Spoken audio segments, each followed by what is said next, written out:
everyone to the Poverty and Homelessness Board all-member meeting. My name is Sean Murphy, and I am the chair. I'd like to ask the members if you all are okay with us moving the check-ins and quick updates to the bottom, because we have a packed agenda today, and I want to make sure we get everything in. So, I see some nodding of heads. Okay. All right. So thank you for that. So we will move on to public comment. And do we have anybody in the queue for public comment?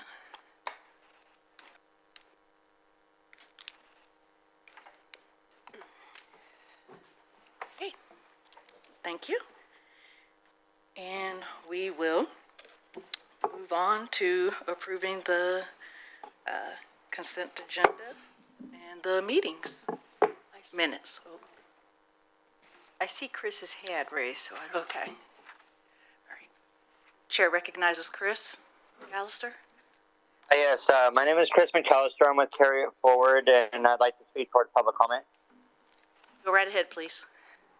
Yes, I just want to encourage people as the winter wraps up, as we look at what we just came out of with the winter storm, looking forward, knowing that with all of the brittle wood, all of the stuff that's been broken down, the fires are going to be coming soon.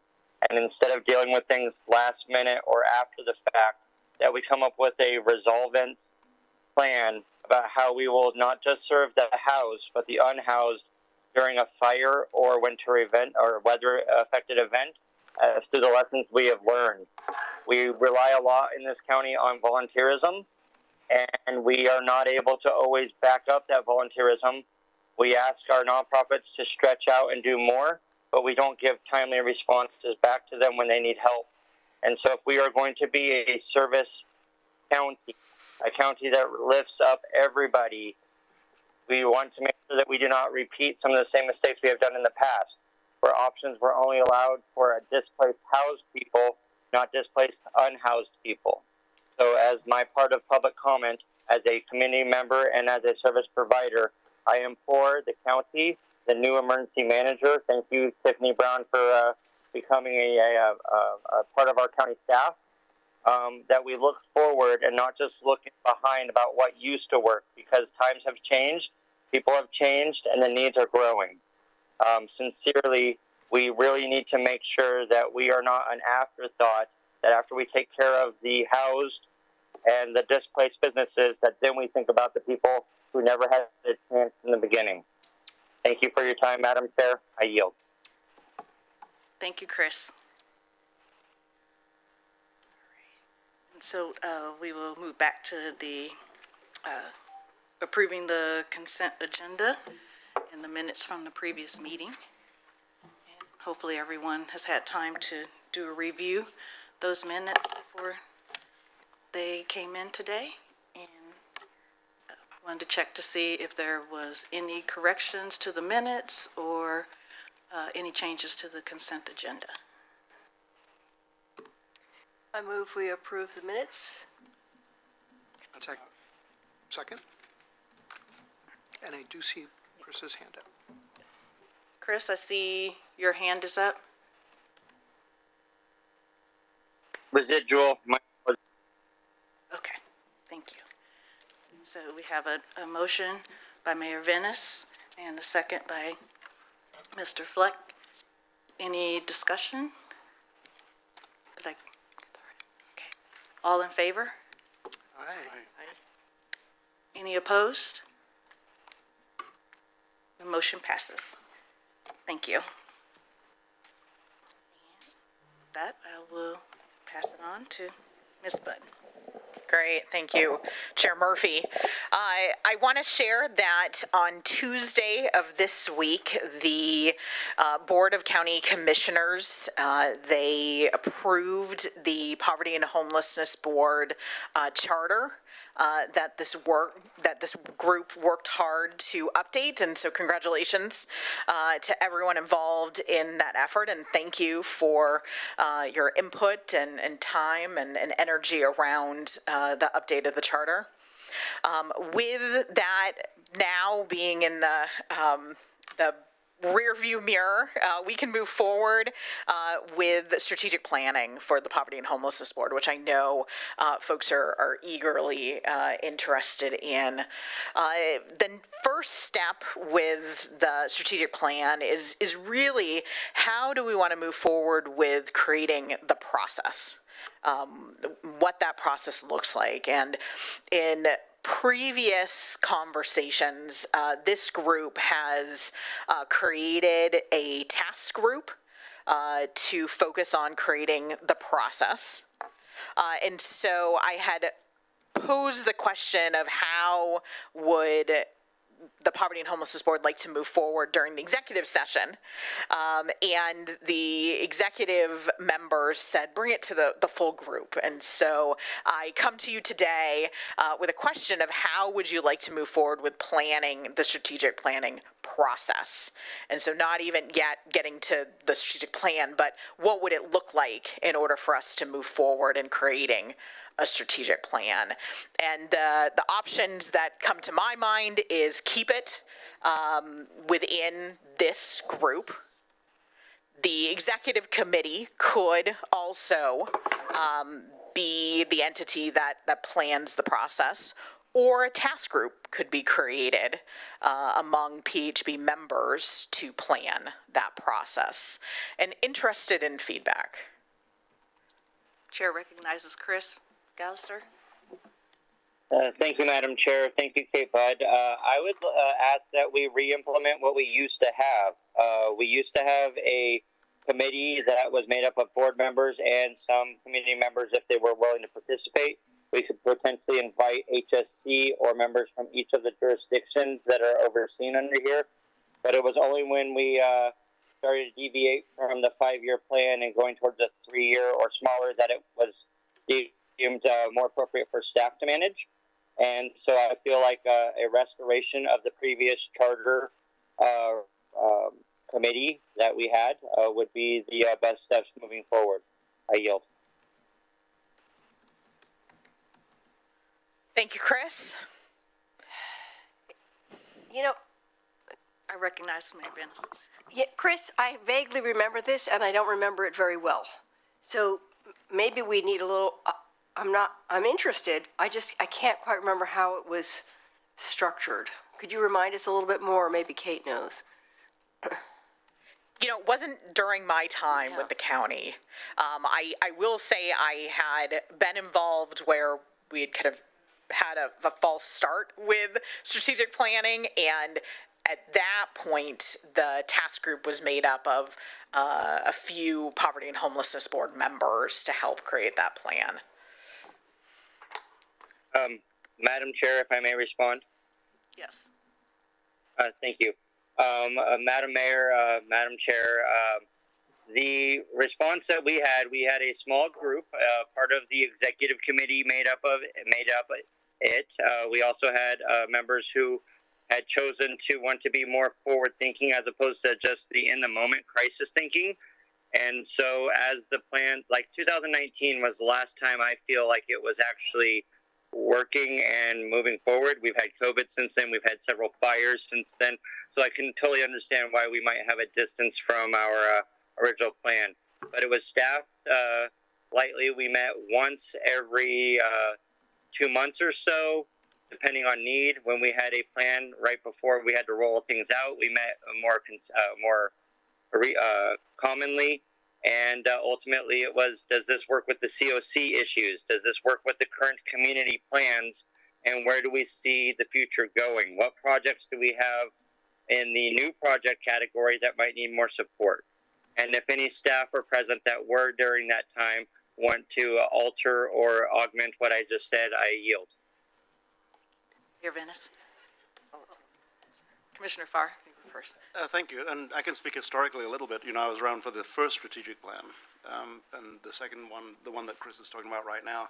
The issue with a strategic plan is you have to have a consistent body of participants. Otherwise, it becomes a very inconsistent path forward.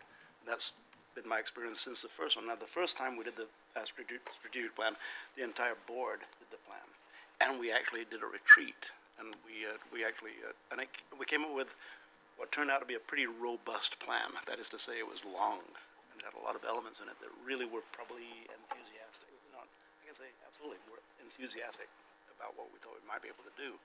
But that being said, we did come up with some strategies that were really that everybody bought into, and therefore everybody was a part of right from the beginning.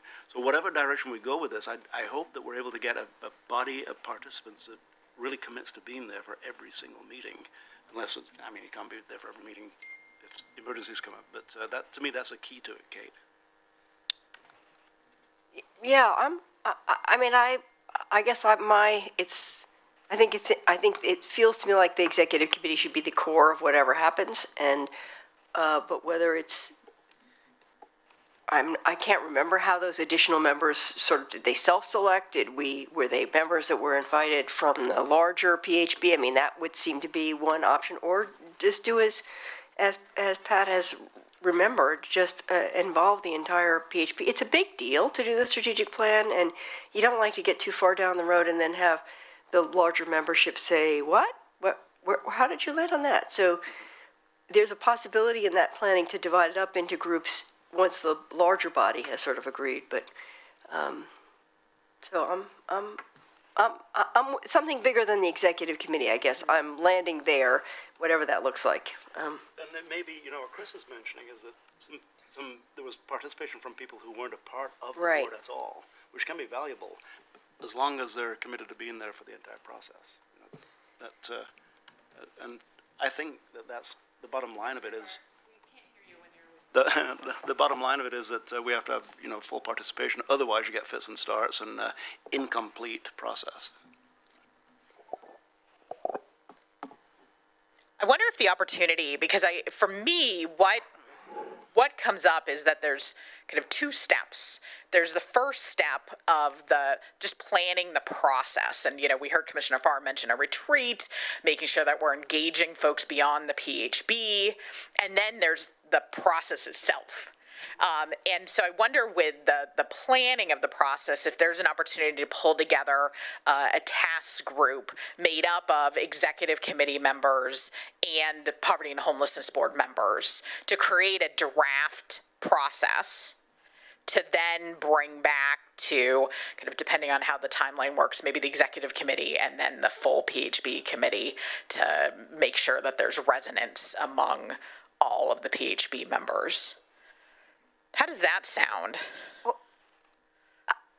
I guess I'm wondering if I would flip it and I would have the executive committee plus a number propose a process and present it to the larger group rather than have the whole group try to figure out the process. And then the whole group should be, I think, involved in the strategic planning itself. But I think I would start with a smaller group to develop the process. Mm-hmm. So executive committee plus, right? And I don't know how many, I don't know whether we would just open it up, whether we would invite members of the public to be part of that, or whether we would actually restrict that to opening that up to the broader PHB membership and see if there are others not on the executive committee who just want to be in that planning process. I recognize Chris. Thank you. Direct response due to my name being mentioned and also due to the content on the table. I would dare say that after the COC group convenes with its recommendations, that members of that committee be recommended to the strategic plan. Time is of the essence. We are already in the process to move things forward. So whatever jurisdiction we have, whatever body of work we're currently working on, whether it's the youth shelter, whether it's respite, whatever the goals of this body is, I think that members of those committees should be represented in the strategic plan. So therefore, our body of work, our time for every committee meeting is represented in what we're moving forward, as opposed to warehousing that data maybe later use that's then irrelevant because of the time that has passed. So I would dare say that we have members of the executive committee who are willing and able to have a little bit more time carved out, members of the COC committee who have been participating in the current recommendations so that we can see it, as well as any special projects that we might have already recently or currently are funding, such as the youth shelter and possibly domestic violence efforts. in order to be able to meet the changes in the time that it needs to happen, we must be beyond a committee to build and then recommend, and then a committee to receive and analyze, and then a committee to implement.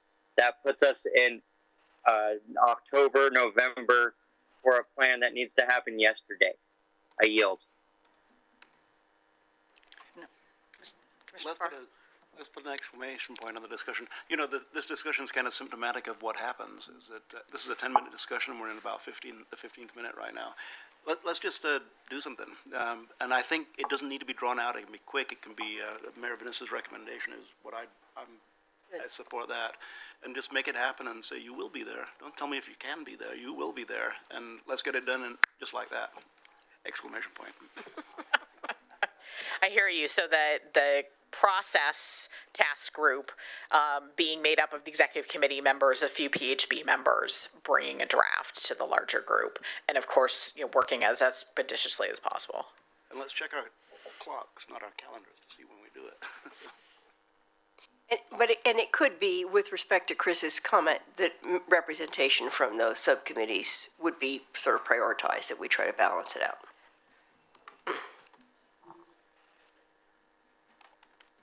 Discussion from other members? And I would like to clarify as the chair. So the process committee, that is the executive committee and several other members. And with the full strategic plan, when we get to developing that, that is more of a hybrid, which includes a lot of the representatives that Chris had discussed should be involved when we develop the strategic plan. Is that correct? The final one that would come out of the process. Thank you. And I apologize if this is in the notes, but the timeline on that is somewhere? Is that written down somewhere? There isn't, and specifically because there isn't a process developed yet. And so once there's a process, then I think it's appropriate to apply a timeline. Okay, thank you. I do believe we can be quick with it. Not hasty, but quick.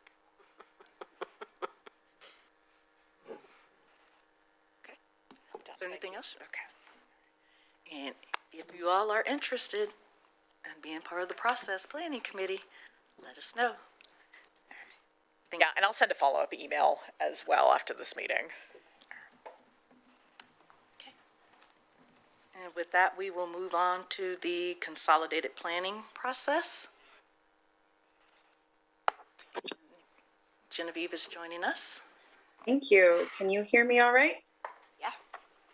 Excellent. I'm going to share my screen with you.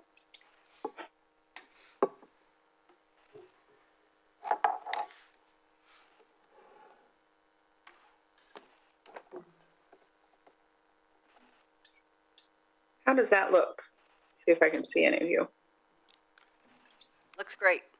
Okay, awesome. Thank you so much. Good afternoon, everyone. My name is Genevieve Middleton.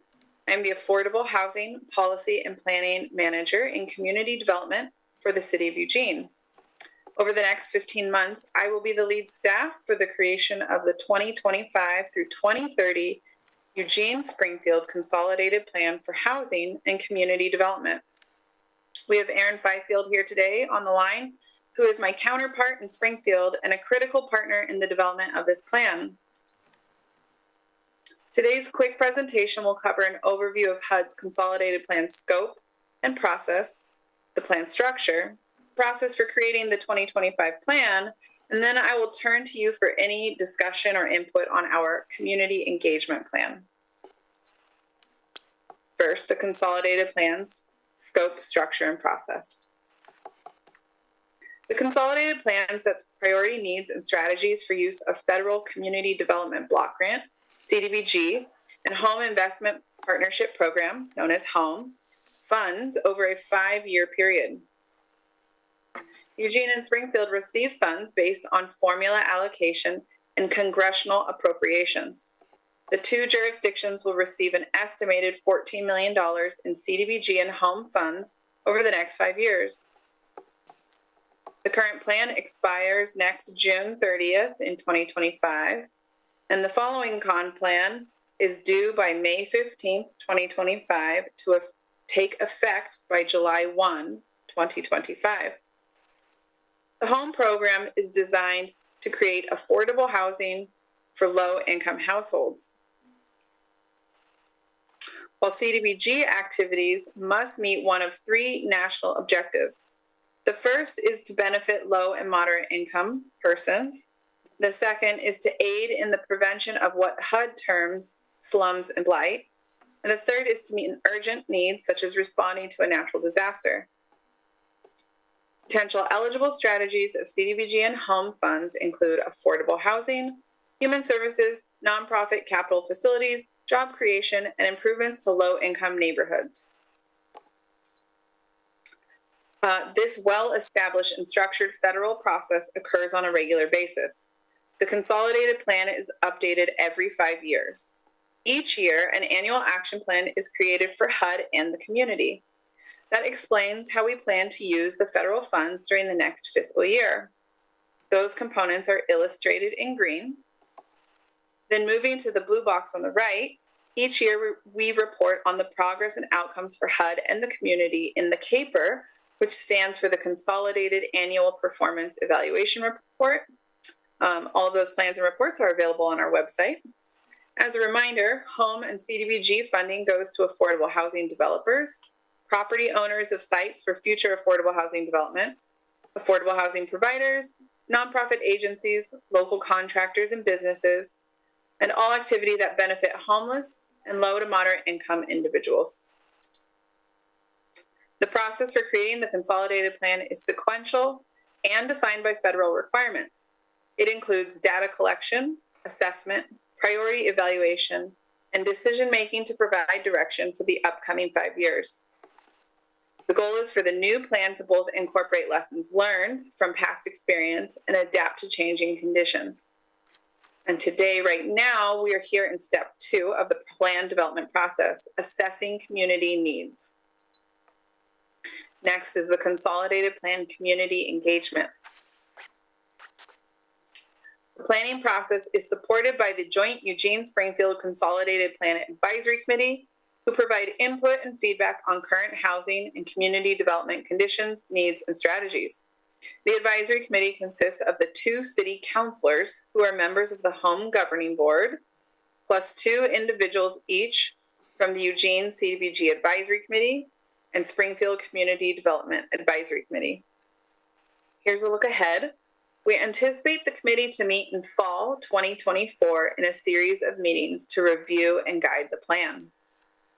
Final action is then planned to occur next winter and spring in order to submit the final plan to HUD on or before May 15, 2025. The process for developing the consolidated plan requires consultation with a wide range of stakeholders and outreach to specific populations.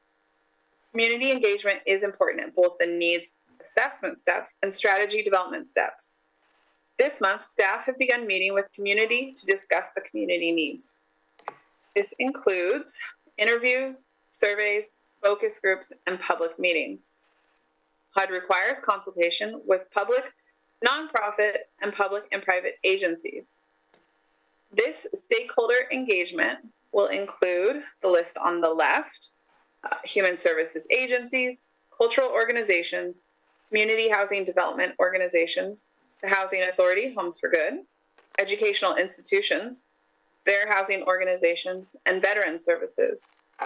But it also requires that specific community involvement is conducted that includes affected groups, found here on the column on the right, which includes low-income persons, residents of low-income neighborhoods, non-English speakers, persons with disabilities, special needs populations, and public housing residents.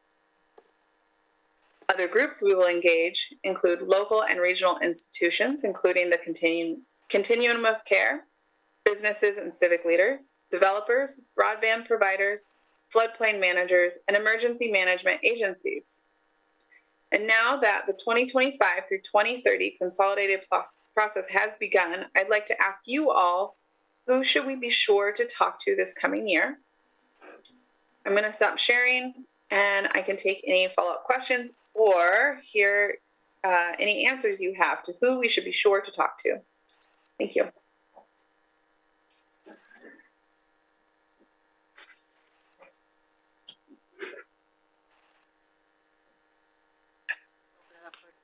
discussion or questions?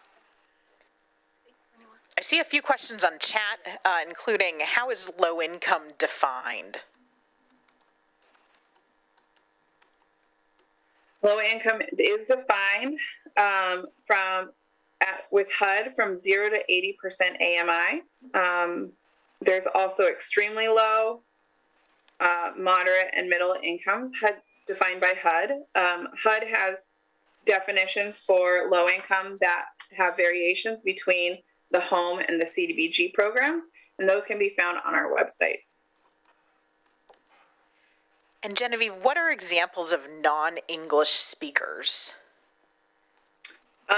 Examples of non-English speakers. So last night we had a focus group, and one of our focus group rooms was a Spanish-speaking room, and we had a facilitation by a native Spanish speaker, and we had note takers, and we were asking them what were their experiences in accessing housing, what were their needs, and what are barriers that they have to accessing housing or services. I actually got brought into the room, and some questions got translated directly to me, and I was able to have some follow-up with them this morning so that they can have access to a few of the programs that the city has. Thank you. How about, what does AMI stand for? Area median income. That can also be found at the website. And yeah, area median income. Sorry about that. And we did post the site where you can see the dollar amounts. And then do we have hearing impaired or deaf speakers? I guess, have you spoke with anyone who identifies as hearing impaired or deaf? Not yet. And that's a great question. Thank you. I'm going to add this to our list for folks that we'll be sure to try and consult with. Thank you. Chris, is your hand? Yes, ma'am. I just wanted to ask, knowing that we are online and that this is a live meeting, can we just get what the current AMI is for our area so that the listeners and people who are not familiar with this might be? I understand there's a website, but people who are listening do not necessarily have that link. Yeah, let me tell you them. I'm pulling it up really quickly here. Oh, great. Love it. Someone's sharing screen already. Thank you. So, annual area median income for extremely low income persons with a household of one is $18,750. Very low income, which is an annual area median income of 50% or below for one household, is $31,200. And low income, which is 80% or below of an annual income for a household of one, is $49,950. Thank you, Madam Chair. Any other questions or comments for Genevieve? Commissioner Farr? Genevieve, you posed a question to us your question is, who should we talk to?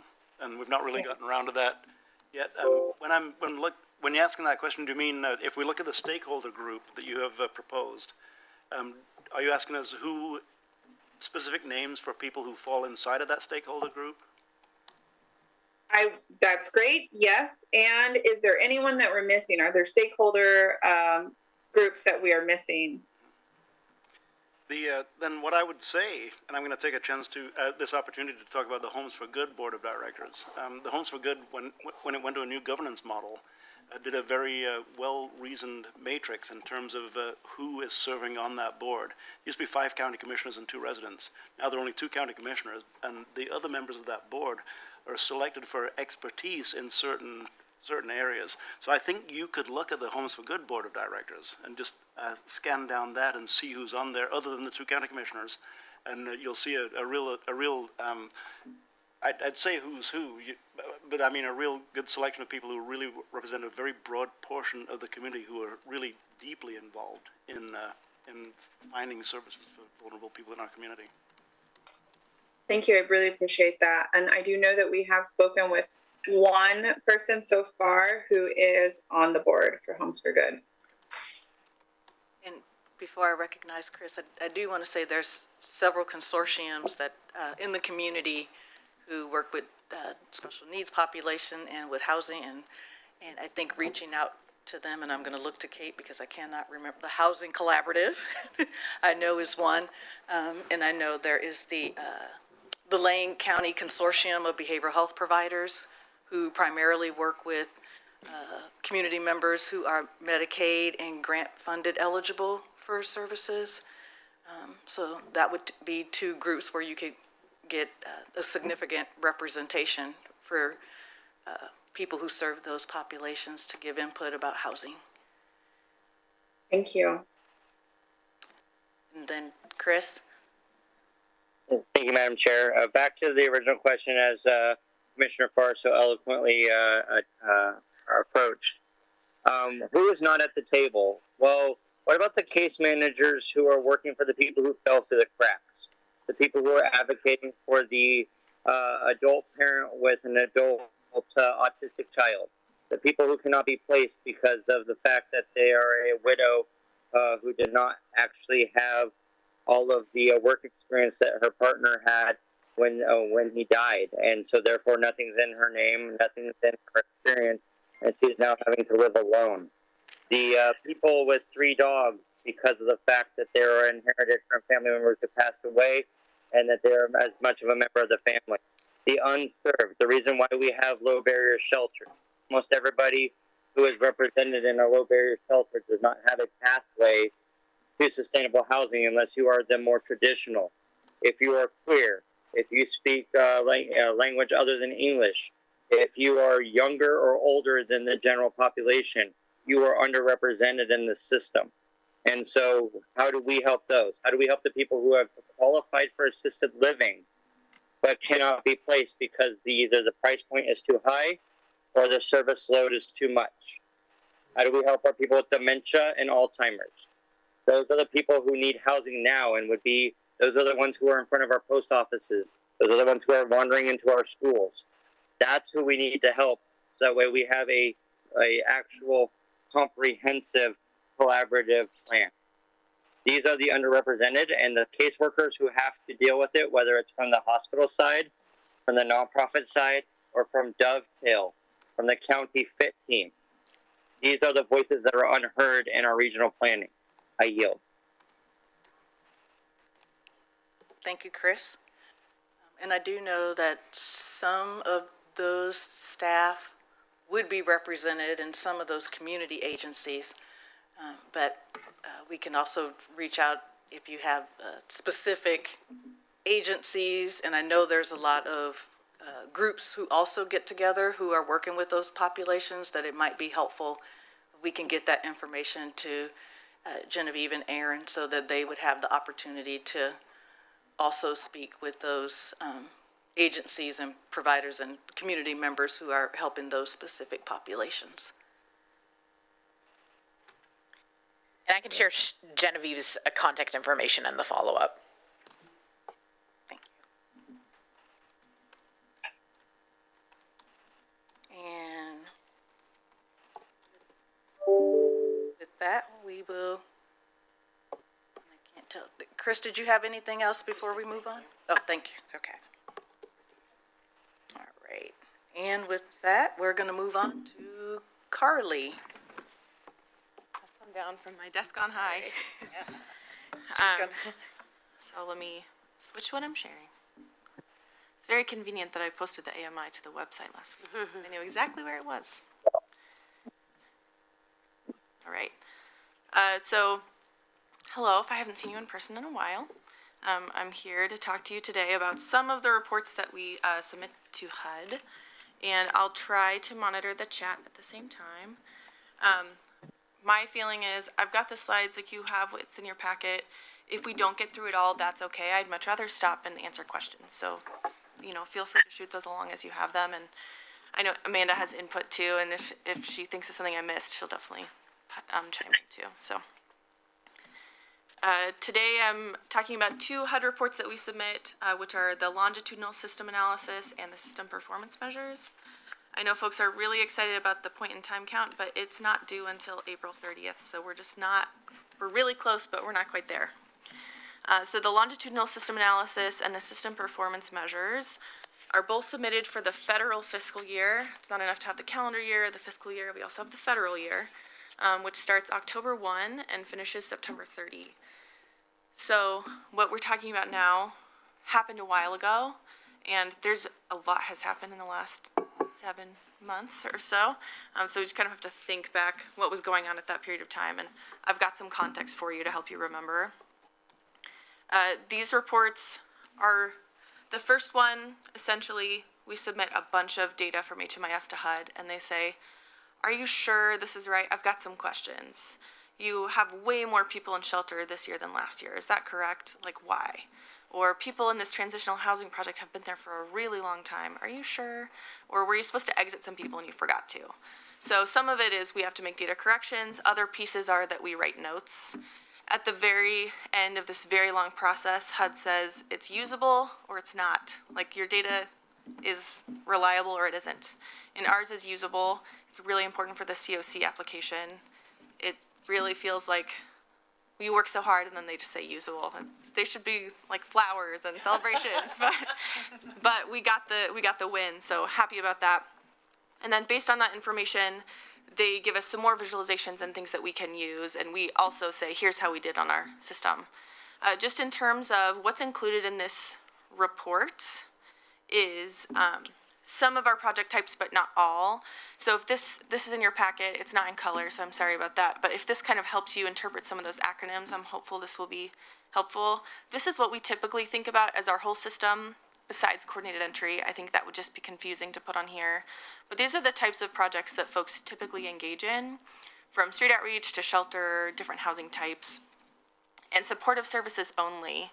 For the purposes of this report and everything we're talking about today, it's really just the stuff in green. It's those places where people can stay the night. And in a few metrics, we can include street outreach. Yeah, go ahead. I'm just confused by the graphic. Why does the rapid rehousing and the homeless prevention just sort of fade away? Oh, sure. That's because, I mean, there's a variety of reasons why, but we're trying to indicate how long people will stay in those programs. PSH, a success might be that someone is in PSH for a few years and then is able to move on. For other people, it might be that they stay there forever. You know, it just sort of depends on their client needs. Rapid rehousing is more short term, and homelessness prevention should be really short term. So we're not exactly defining what that should be, but folks should drop off after a period of time. We're not going to say that so much for PSH. So some of these people are in for short periods of time, hopefully, and then others, a success might be staying there for a long time. And like, this isn't the point of today's presentation, but I do think it's helpful to see for rapid rehousing and permanent supportive housing, if you look at their little house, you might be engaged for a while before you're actually housed. So lots of complex projects with different models, and we're trying to shove them all together and talk about how they did. I know this can be complicated. I wanted to talk about a few measures where we performed differently from previous years. And the first is that the number of people who are in residential projects has gone up by quite a bit. And there are a few reasons why this is true. Sometimes HUD calls this the newly homeless metric, or like the people experiencing homelessness metric. That's really not accurate for us because we have so many other projects where people come in, they tell us that they're homeless, but they might not stay the night anywhere. So this year, the number of people who stayed the night during that federal year went up by a lot. And the primary reason why is that more people were in shelter. The Cottage Grove shelter opened during this time, the Bob shelter opened during this time, Schenkel, the behavioral health referral networks, the burn resource networks. Some of them opened shelters that participated in HMIS, and at the very tail end of this reporting period, that last month, a ton of our all-in shelters came online. And you may remember for many of those, we used to call them alternative shelter. Folks had been there for a long time, and then we flipped a switch one day, and they all counted in this metric, which is great for us, but also means this number spiked a lot. And it kind of feels like an artificial spike. A lot of those people had been there for a long time. This is just Me the too. first time we picked up on them. Some of us are required to use data that is not actually input for us, but helps the person who entered the data before for their. Chris, sorry, can you say that again? I don't know that he's speaking to us. Speaking to Oh, okay. Gotcha. Okay, Chris, if you have some specific comments, I'm happy to hear them. I see in the chat that he put that some are required to use data. It's not entirely accurate, and we can get into that discussion later. The system we use, it's a bit complicated, and there's certainly some issues that come with the way we choose to do data entry, pros and cons. As far as some other reasons we may have used more shelter this year, another reason is, think way back to October of 2022, like COVID was very much on everybody's minds, and there were still some regulations around how many people are we putting in beds, and we were still working out how much we were using congregate shelter. So over this year period, there was some relaxing of those rules. It was easier to put more people in congregate beds. And the winter was colder that year. This is the year we're talking about. Egan was open, it felt like every day almost. It's not quite true, but it was a lot. So we just picked up a lot more people. Both we had more beds and more people were using them. Coordinated entry was doing a lot more referrals to shelter, which meant our utilization of shelter was able to go up. We were able to get people in beds faster. And we opened new beds both through HUD-funded YHDP, which is the Youth Homelessness Demonstration Program. And this year, DHS decided that anything funded with their YEHB, Youth Experiencing Homelessness Program, would also participate in HMIS. So we got to add quite a few transitional housing beds. So we counted a lot more than before. We also take your all-in hat off for this piece because it doesn't quite apply. We had a decrease in the number of people who exited to a permanent destination or a positive destination. And when you look at the exits to permanent housing, this is like your second row for street outreach, you can see we actually exited more people this year. But we served almost 3 times as many. So when you calculate the numbers, when you think about your fraction, the bottom of the fraction got way bigger, so the percentage got smaller. And the same thing applies for exits from these housing style projects, whether you're staying the night in shelter, rapid rehousing, something else. The number of people we exited from those projects went up, but the number of people we served also went up by a lot, in part because of this all-in bed or all-in shelter beds. What we didn't have quite yet were the all-in rehousing beds. They were coming, but we weren't quite at the point where we were actually housing anyone through that program yet. So the top of the funnel got much bigger. The actual part where we house people, that smaller funnel, stayed about the same size. It doesn't look the same. I mean, the difference between 2022 and 2023 is 1,066. That doesn't seem like a similar number to me. When you see it in your heading. Yes, of all of the exits we were able to do, we exited far more people because we served far more people. But how many of them were positive? How many more slots did we have for folks? We didn't have very many more places. Yeah, I'm just questioning your headline. You say the exited number was similar. Is it percent of exits? So the number of exits to a positive destination are similar. We're within 31 on that street outreach number. Gotcha, okay, sorry, got it. This is so complicated, right? Like, we could spend 20 minutes on this slide. And then I saw the difference, I thought, that's not similar. Right. Gotcha. Yeah, thank you for checking. Similar, Yes, the denominator is denominator vastly is different. bigger. Yeah. Yes, yeah. Yeah. The number of people coming through that bottom of the funnel is quite similar. A little better, which is great. The people we put in the top of the funnel is much larger. And I see we've got a few chats, and Peter noted one of my typos. Thank you. 1, 2, 3, 4. Oh, Peter, we could talk about that more directly. It's a little bit more complicated than that, but if they're in other permanent housing, it's did they exit without ever being housed? So I tried to make a very long sentence a little bit shorter, but I think it makes it a little bit more confusing. Carly, I just wanted to time? Now that, yeah, that we're running Okay, out of time. great. I'm happy to take questions later, email and phone. Main thing I wanted to let you know is we also just served a lot more people. And I'm often asked about this system performance map and some of the things that go along with it, and I've provided it in your packet. If you've got more questions or want to talk through it, if you have questions about specific household types, I can pull these things, but rather than give you 80 screenshots, I gave you 3, and you just let me know what you'd like to know more about, and I'm happy to come back.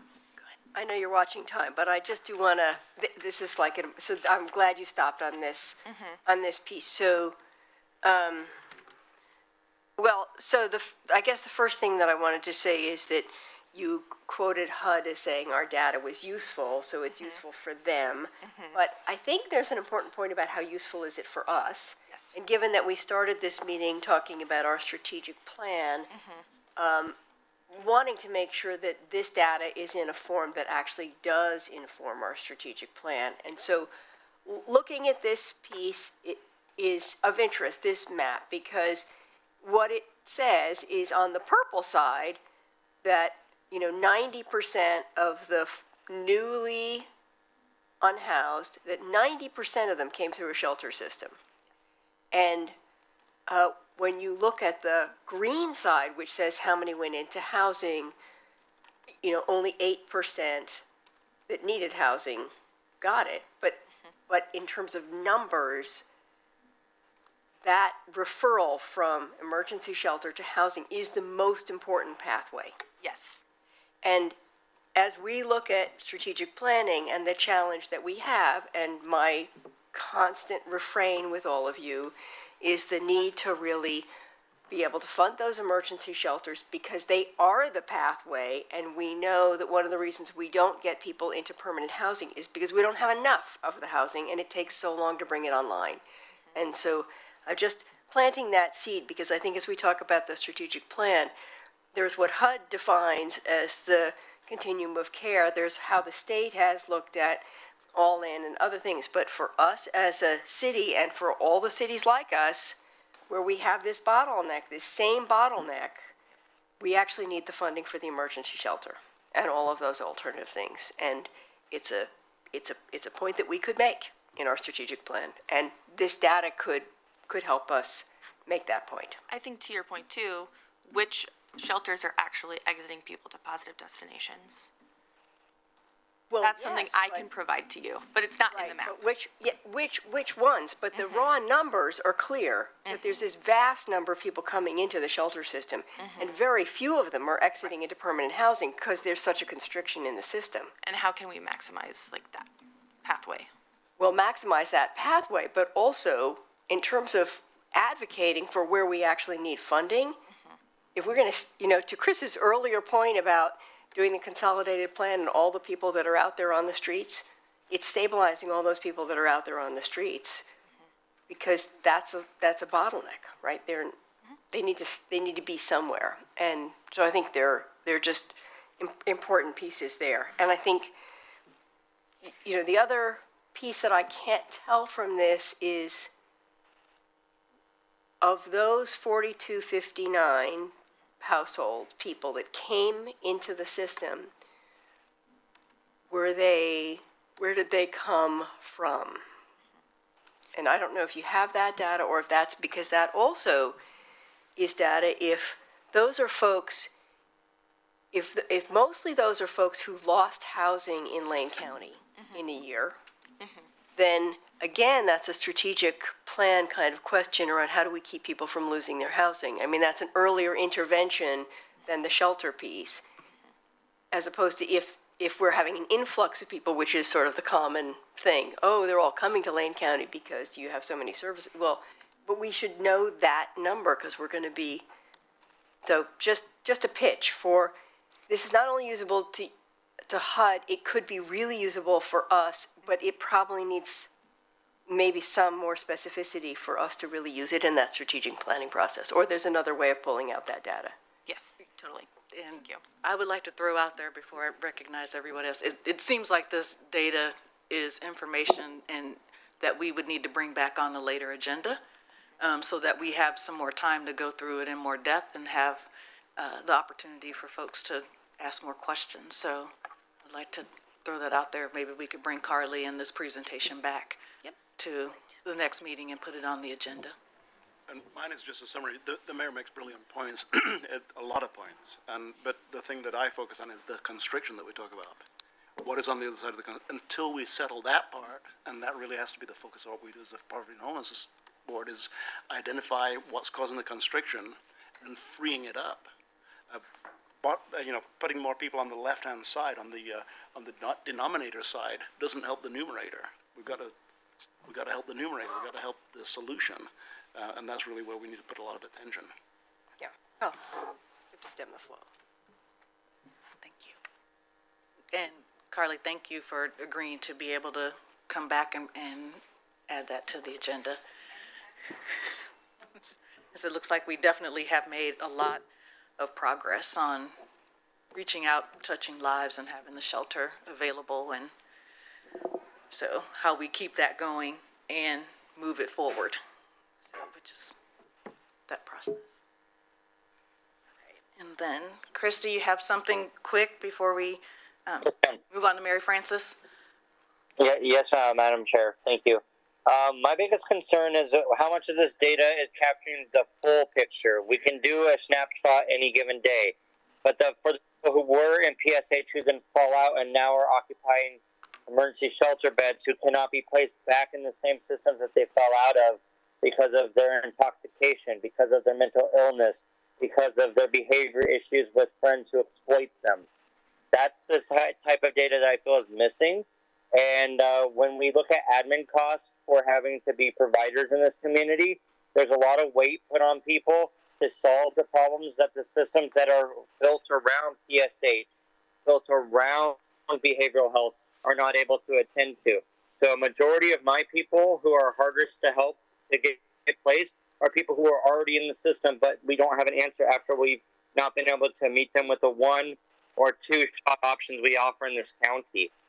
So as we look at the data, can we look at recidivism? Can we look at multiple points back into an emergency shelter? So that way when we talk to Madam Governor about next steps, when we talk to our legislators and our commissioners about what we need to do next, as we advise to the capacity that this body is supposed to be, that we no longer continue to take the trickle effect, but we start taking things in floodgates. Because at the end of it, the permanent supportive housing where people fall out of, that's why Tom Campbell is named as a camp. Because he fell out for having someone in his house an hour longer than he was allowed to, and he died on the streets because of it. I yield. Thank you, Chris, and I do want to also put that out there that we did discuss this about also bringing in the other entities who have a bigger role, and so being able to bring in the behavioral health provider community and how we can work with them to address some of the barriers. So the Poverty and Homelessness Board may not be able to work with behavioral health, but we can address behavioral health because that's not within our scope, but we can definitely bring in those providers who their role is to work with folks who are struggling and these specialized populations, and how can we work with them and what are their needs to expand housing resources and supports so that they can be successful in housing. And so with that, we are going to turn it over to Mary Frances. And so we're very fortunate to have Mary Frances Kenyon from the National Alliance to End Homelessness join us today. Mary Frances was a part of a team from the National Alliance who came a few months ago to provide a housing-focused emergency shelter training that spanned over 2 days and had really excellent participation from the majority of the emergency shelters in the community. As a part of that training, the National Alliance has an assessment that they are able to do to provide feedback on opportunities to strengthen the system within communities. So Mary Frances, thanks for being here and providing us with the assessment information that you were able to develop. Thanks so much for that introduction. I'll just give a little bit of background background both about myself and about the Alliance. Again, my name is Mary Frances Kenyon. I'm the Vice President of Training and Technical Assistance at the Alliance.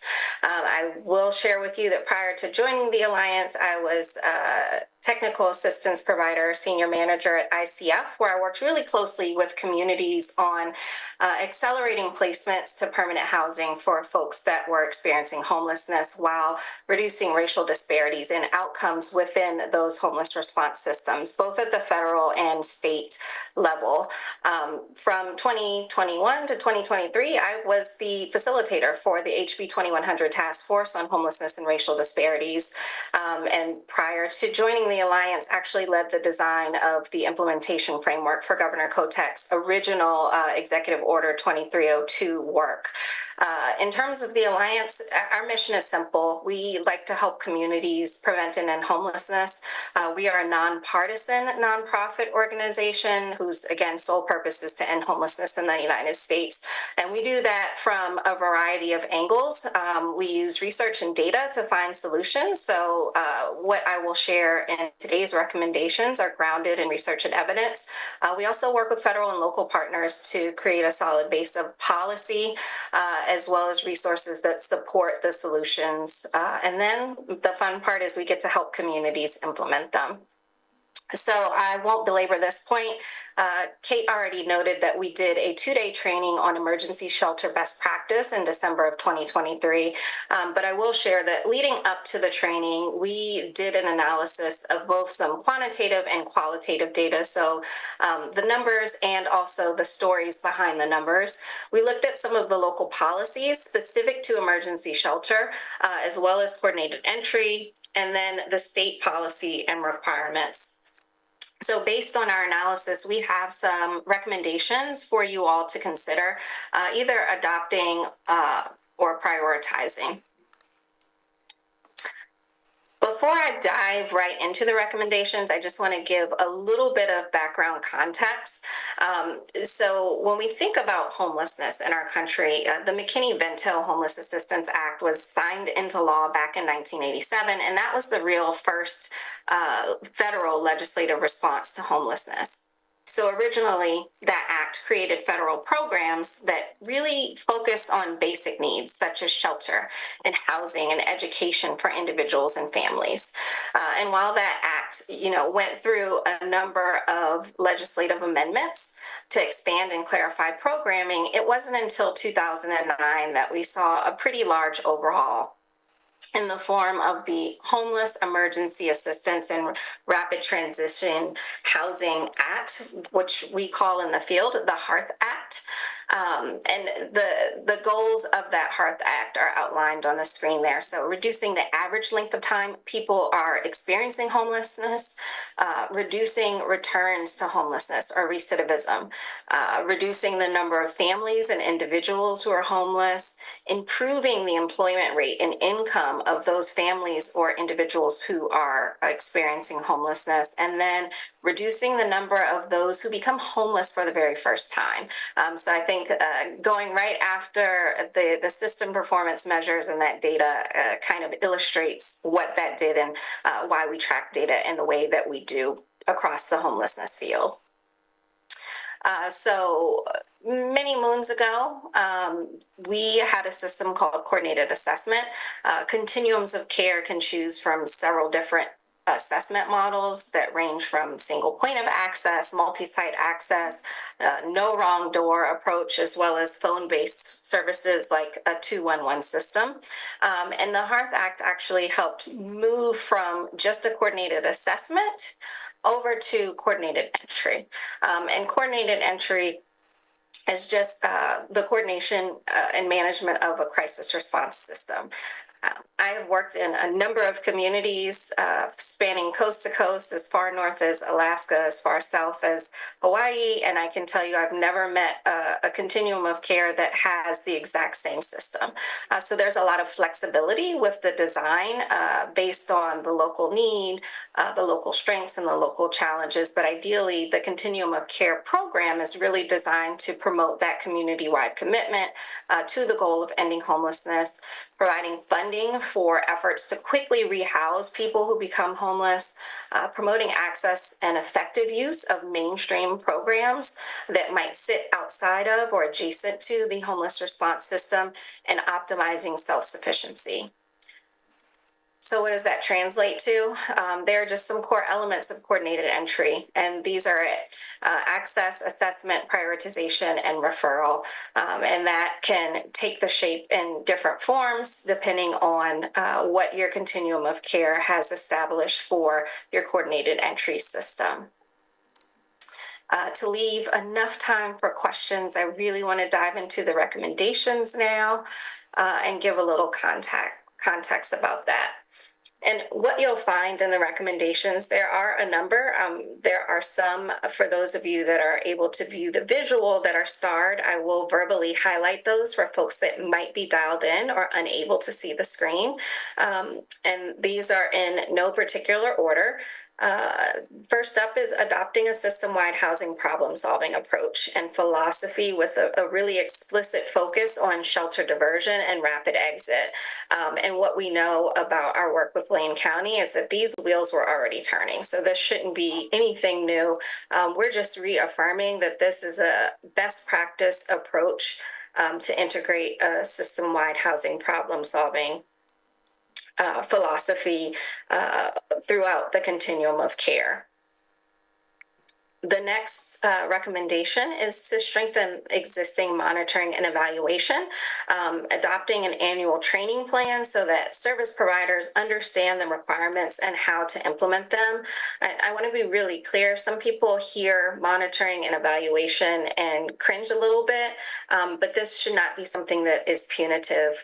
Monitoring and evaluation should really come from a posture of course correction, a posture of learning together, partnering, and making sure that everyone is working towards the same goal and receiving the necessary support so that all of the programs within your system are operating on one accord. The next recommendation that I'll touch on is centralizing all homeless services through coordinated entry. There are a number of reasons to do this, but mainly for efficiency, for accessibility. When you centralize your homeless response system, and again, I've worked in a number of different continuums that do this in different ways, it really creates synergy across your programs. It creates more equitable access because everyone is filtering through the same process, the same prioritization, assessment, and access for these services, excuse me. And this was one that I did star. Josh and I both agreed. Josh Johnson was my colleague who joined me in the work with Lane County, but we both felt that this could really help strengthen the foundation of the county and city relationships, but also the overall service delivery to people experiencing homelessness in your footprint. Another critical recommendation that is also starred was to continue to do what I just saw you all do, which was review existing data, whether that be your point in time count data, whether that be your system performance measure data, but doing this to really benchmark where you are and assess where it is you want to go. And once you assess where it is you want to go, I notice of the data that we just saw previously to me presenting here, there were about 8% of households that exited to permanent housing. So for example, if in the next federal fiscal year you would like to increase the exits of permanent housing to 15%, that would be an opportunity to develop some standards for those performance and outcome measures for programs. Next up, also another what we feel to be a critical recommendation is to pair programmatic shifts that you all are already making, especially around emergency shelter. So moving to a low barrier model, adopting a housing focused approach, those are all great things, but without ample investments for permanent housing pathways, they won't yield a lot of fruitful, like permanent housing placements. And this is what I'm about to say next is something that we recommend to all communities that we work with, especially when we get requests for simple consultations about how to, become more housing focused. We recommend a 1-to-4 ratio of emergency shelter beds to permanent housing interventions. And I'm sure I will get a ton of questions about how you do that in such a tight housing market. And I'm happy to answer those when we get to the questions section of this. But ideally, you want your emergency shelter beds to turn over every 90 days if there are sufficient pathways to housing. And the caveat there is that people are actually going into permanent housing placements, because otherwise you will have your system stuck, as we say, and kind of cycling in and out of people experiencing homelessness, just living in emergency shelter. But we noticed in our assessment leading up to the 2-day training, we were looking at some of the data. There were over 1,200 households that were waiting for rapid rehousing or permanent supportive housing placements, and kind of reaching back to my knowledge of the all-in framework and doing work at the state level, the funding investments in emergency shelter far outweigh the funding investments for rapid rehousing and permanent supportive housing. And that indicates that there aren't enough resources to meet the current need with the 1,200 households that are waiting. So next, I'm going to pull down my screen. I'll make sure that I provide these slides to Kate Budd so that they can be made available. And I think we've got plenty of time for questions, and there might already be some in the chat. Yes, so I am going to ask that Carly can read the questions from the chat, and then because we're on such a time crunch here, and I apologize for that, if we can make sure that we get the questions in first before we have the comments.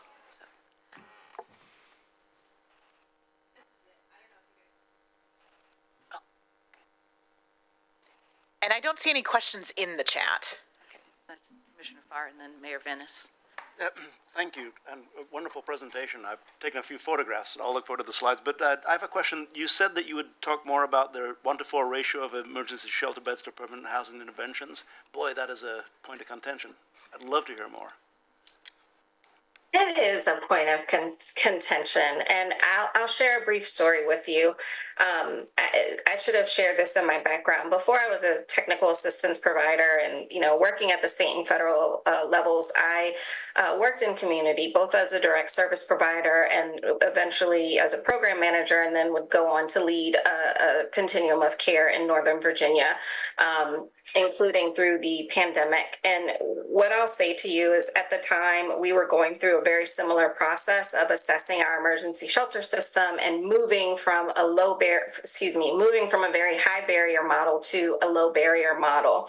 And at that time, we actually opened a brand new shelter, and it was a huge investment. We had to navigate a lot of community engagement areas, and we did open the emergency shelter along with integrating housing problem solving system-wide. We also changed our coordinated entry at the time, and I honestly, I wasn't on board with all of the changes, but what I found and what I learned through our community data is that as we made these changes, we were only effective in making these changes for 2 reasons.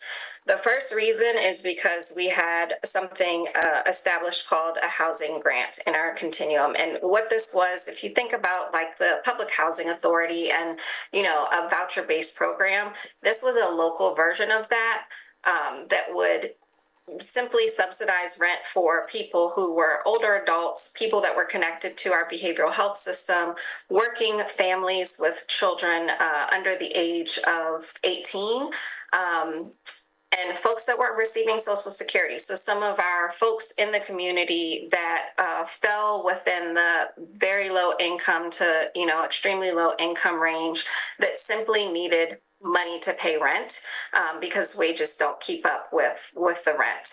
So that was the first piece. So that helped us reduce very substantially our inflow into homelessness, because oftentimes people that are at risk of homelessness simply don't make enough to afford to be able to live in our communities.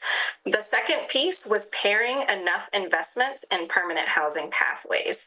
So we didn't just rely on the federal government for the amount of funding that they gave us, both through the Continuum of Care program, which is a competitive program, and also that filtered through our state of Virginia, which was the Emergency Solutions Grant program.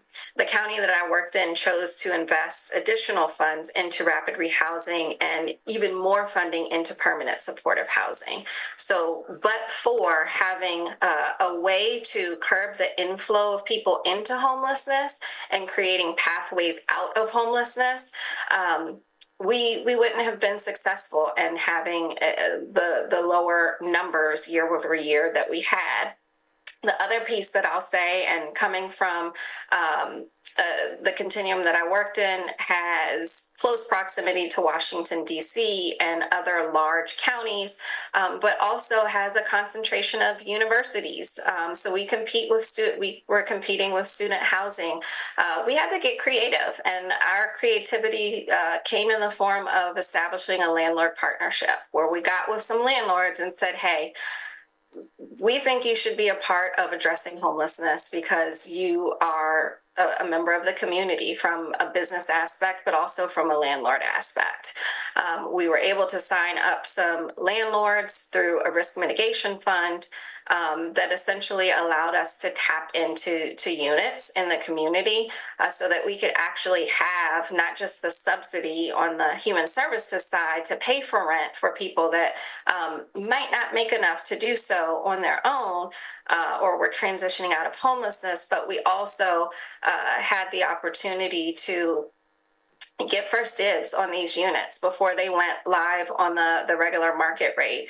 And just for context, if you think about, I don't know if anyone's ever been to Northern Virginia, but it's crowded, it's trafficky, it's very dense, and there isn't a ton of housing, let alone housing that's both affordable and available. Amazon made it's Arlington County, Virginia, it's HQ2 is what they call it, their headquarters. So what do you think happened to the housing market there? But for these relationships that we established with landlords to really get them to buy into the idea that partnering to help us with rehousing people transitioning out of homelessness offers a benefit to them and to the community overall. So that's just my way of telling a story. I might have made that sound very simple. It was not simple. I crammed about 6 years of work and commitment into a couple of minutes there. I realized that, housing market conditions have changed, and that is a challenge that we're going to be grappling with until there is some additional federal and state intervention in the housing crisis. We are, as a country, short, I think, 7.3 million units that are both affordable and available. And in the meantime, we have to figure out these creative ways to get people on permanent housing pathways. What that might look like for Lane County is, in addition to considering some of the recommendations that the Alliance is making, looking into shared housing models, looking into master leasing. That's something that is currently underway in Los Angeles, where they've had to step in and master lease whole apartment buildings and then sublet them to people experiencing homelessness. They've got over 50,000 people that are experiencing homelessness on any given night in Los Angeles. So there are ways. I think that's going to be up to the community. I think that I heard you all are embarking on the strategic planning process, so that's super exciting. I recognize that all communities are unique with both their strengths and their challenges. But as long as there's the commitment there, which it seems like from everything I've kind of got to listen into today, that you all are going to be putting your heads together to figure out ways in which you can both make sure that none of your neighbors have to sleep outdoors on the streets of the city or in the county, but also thinking forward to the permanent solutions, which are getting people into homes of their own. And Mary Beth, thank you. You gave a great response to my question, and some of those things we are already engaging in. We've done some master leasing. We've done some of the prevention of putting money up front to prevent housing. But there are a couple of things that you've mentioned. For instance, a housing grant. You have a housing grant in your continuum with a local version for people who simply need money to pay rent. We have that a little bit, but to fund that on a sustained basis, maybe that's something that we can put on a future agenda. How do we get to that point? Thank you very much. I've tried to write No down problem. what you said. Just one quick follow-up to what you said. As I mentioned, I've done a lot of substantive work in the state of Oregon, and I tend to be a radical thinker, so forgive me for suggesting this, but I know that the state of Oregon doesn't have like a traditional tax revenue base, which is both cool, but it also kind of puts y'all in a position where it's like, what do? We don't have the traditional tax revenues.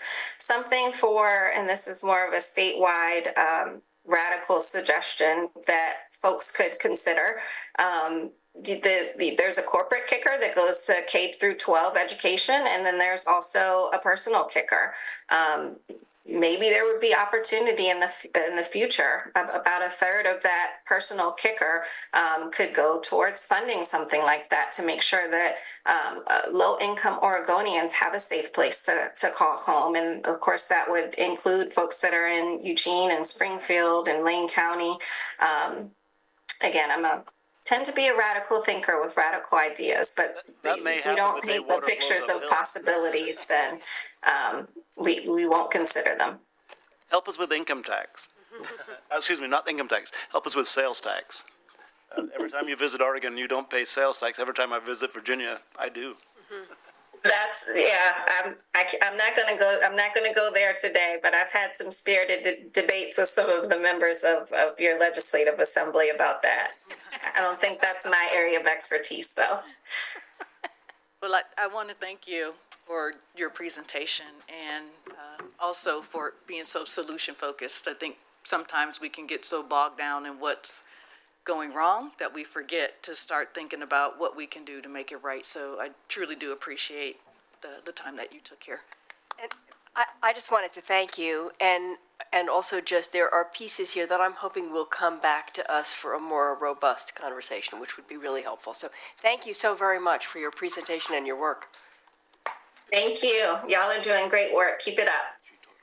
Yeah. And then finally, we're going to get to the committee chair updates. And I saw Catherine said that there was no updates from her committee. Is Dr. Willie online for Foster for a healthcare update?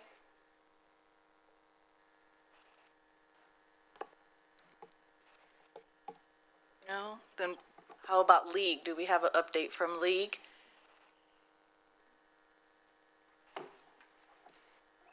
If Richard is not on, I can give the update. Okay, go ahead. Thank you. So League continues to simplify their work plan and prioritize items that this group reviewed. Priority items include bathroom access and increasing feedback opportunities, which is in progress. Continued conversation with law enforcement, parks, and other stakeholders. Researching publicly owned spaces for use, and advocating for medical respite sites and safe sleep sites, as well as recruiting for the Poverty and Homelessness Board lived experience seats, which is also underway. And League will continue to collaborate with other groups and community partners to address these topics. The group has continued to do recruitment and has confirmed one new member of League. And so we will be sending a updated slate shortly to this group. League members also participated in recruitment events this week to garner interest for the PHB open spots for people with lived experience. So we were able to go to the Navigation Center, some of the St. Vincent de Paul 410 Garfield site, and we will be going to HIV Alliance on Friday during their drop-in hours to talk about the PHB work, what we do at this table, and then as well as League. And we've gotten some great interest from folks who are in those programs. And have also invited them to simply participate if they don't want to become a member, if that feels like too much. So we're also just encouraging folks to tune in. So we've done a lot of that work this week. And then League is also discussing how to become more connected to the all-in efforts more formally going forward, or getting updates on that work so they can contribute their expertise. Thank you. And the Youth Homeless Solutions?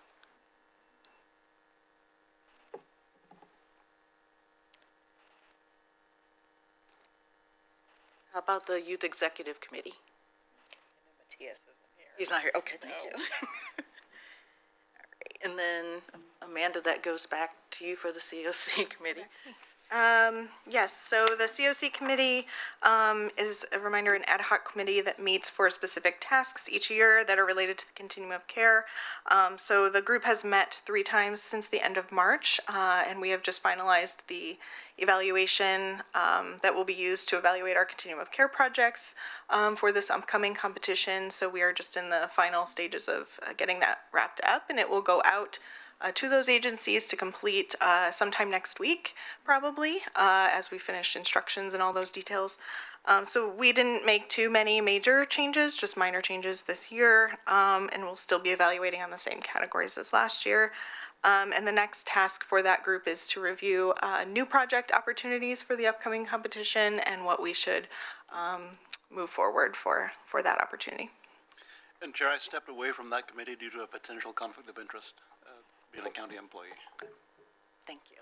And before I do a wrap-up, I'd like to recognize Mayor Venice. Oh, yeah, thank you so much, Chair. I just want a quick thing, because we had to race through Carly's presentation, and it's relevant to the presentation we just heard, which is in the packet you have the PHB agenda item survey and of what members wanted to talk about.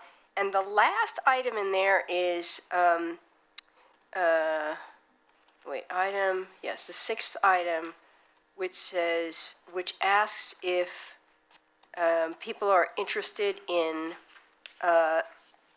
studying data at all, and there was no interest in that. And I would just say, based on the conversation we had today, that I'm hoping these 7 members do not prevail, because it's clear that we need to talk about data.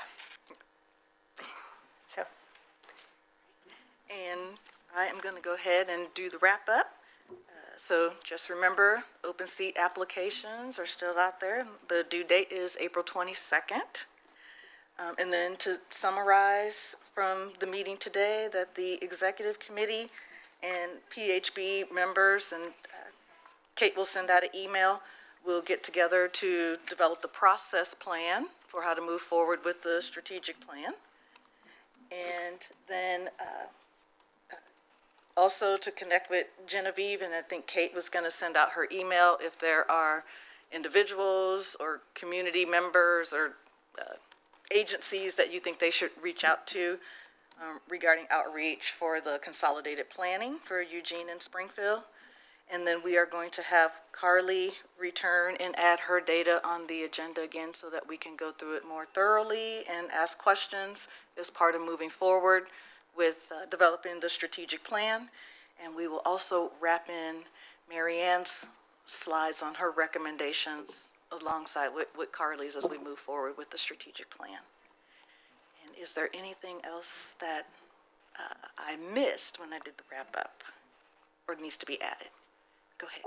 There was conversation among the chairs to share maybe a takeaway that was learned within this meeting. And while I recognize each of us has a different takeaway, I will offer that mine was hearing Mary Frances share the challenge of, for every emergency shelter bed, how do we create 4 different pathways for someone to move out of that shelter bed into permanent housing?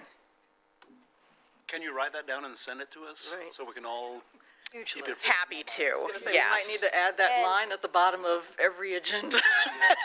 Right.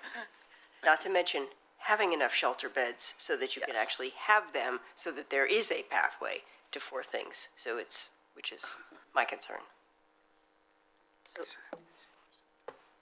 Oh, okay.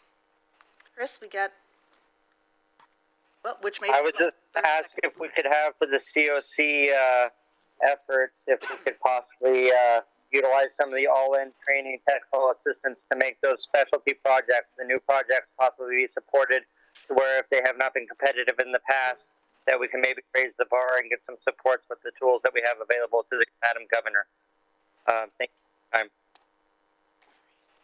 Thank you, Chris. And then with that, at 1:30 exactly, I Well will adjourn the done. meeting. Thank